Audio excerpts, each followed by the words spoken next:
Let's jump into how to create a truly effective client intake and consultation process. You know, a process that not only gathers all essential info, but also builds trust right from the start. Yeah, it's like setting the stage for success, right? What do you think is the most critical aspect here? Absolutely. Well, it's like the initial consultation is the backbone.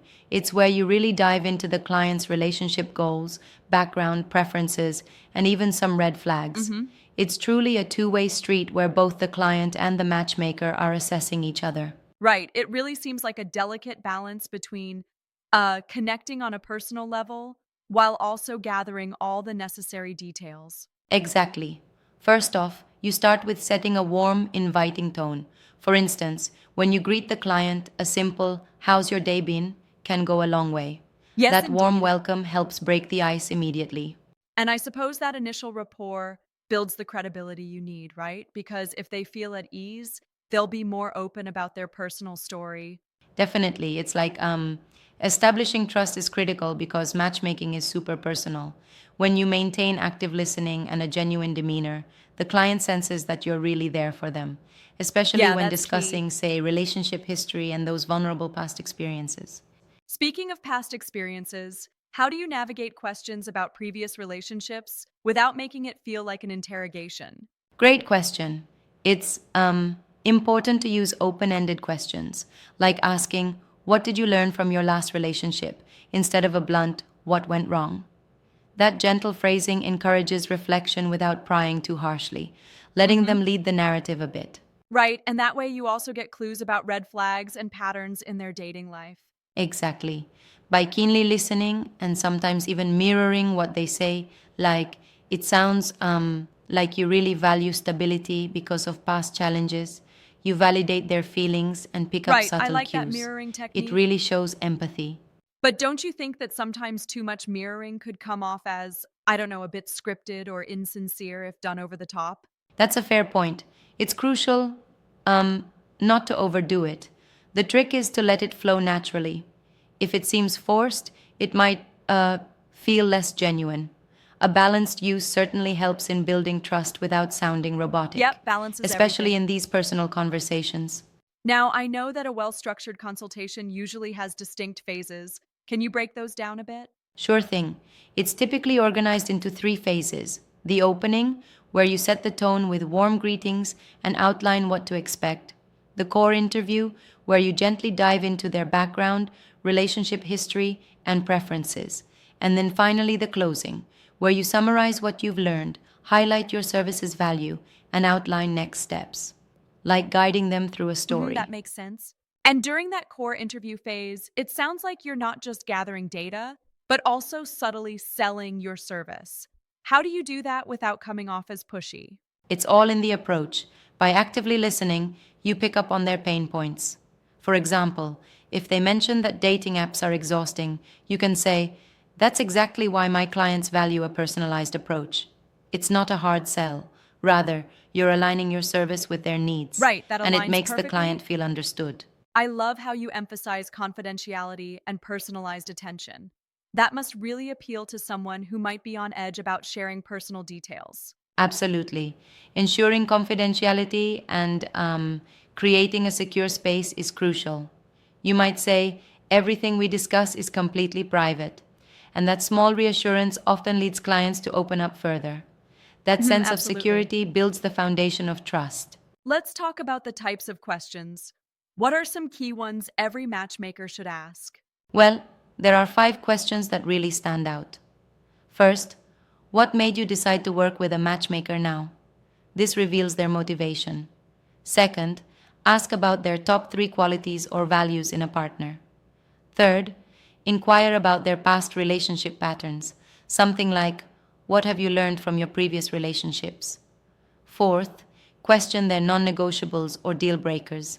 And finally, a question like, "How do you envision an ideal day or life with a partner?"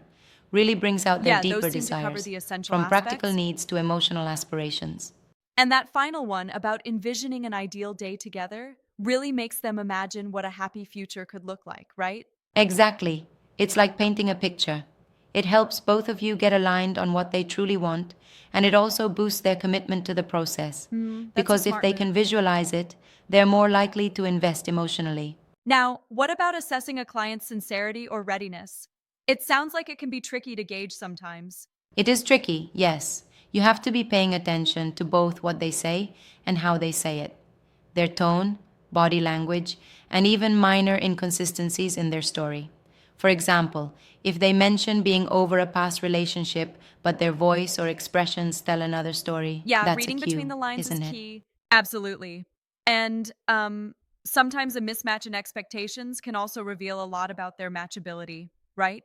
Right, you are. If, for example, someone has an extremely strict list of criteria that hardly leaves any room for flexibility, you might have to have an honest conversation about the realistic pool of potential matches. It's like saying, I love your clarity, but let's also think about what's practical. And it shows That's a you're looking delicate out for their balance. best interests. It sounds like honesty and transparency are two pillars here. Too much rigidity might even be self sabotaging for the client. Exactly. That's where gentle educational moments come into play. You can nudge them by explaining why some flexibility, say in age range or interests, might increase their matchability, especially if Yep, they're that kind of initially guidance can really resistant. help. And then, moving on to the closing phase, I imagine summarizing the conversation is like, a moment of truth. How important is that recap for the client? It's critical.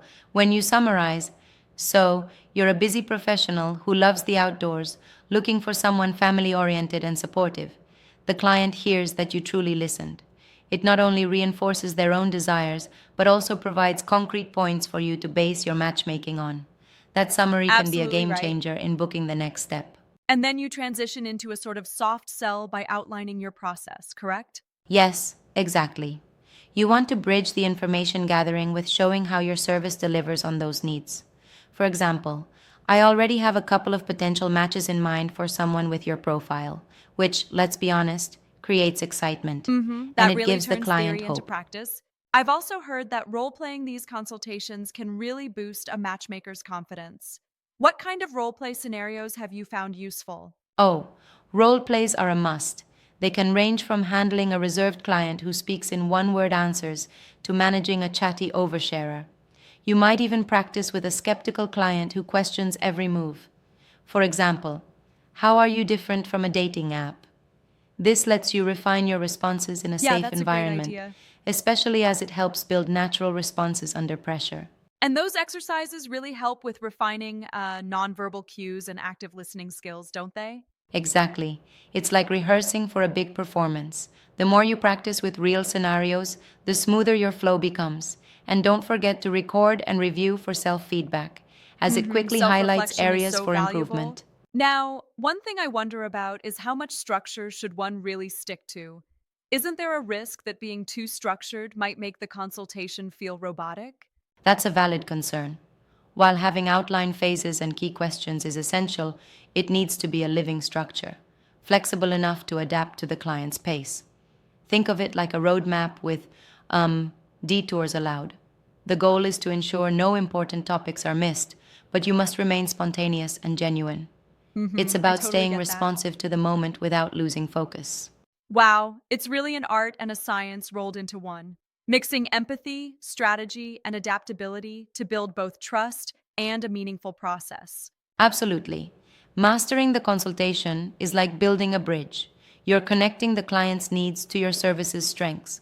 And by continuously refining through role plays and feedback, you become more effective every time. And that Yes, ultimately indeed. leads to more successful and happy matches. I love how every element, from active listening to respectful questioning and even addressing red flags, plays a crucial role in making the whole process seamless. All of that really highlights why these consultations are truly the foundation of effective matchmaking. Well put. At the end of the day, it's about ensuring that both you and the client are fully aligned on the journey ahead. And that alignment is what leads to successful matches and long term satisfaction. Thanks for walking me through this detailed process. It's been really enlightening, and I'm sure any matchmaker would benefit from these insights. Absolutely. Glad we could dive into it. Here's to building genuine connections and truly impactful consultations.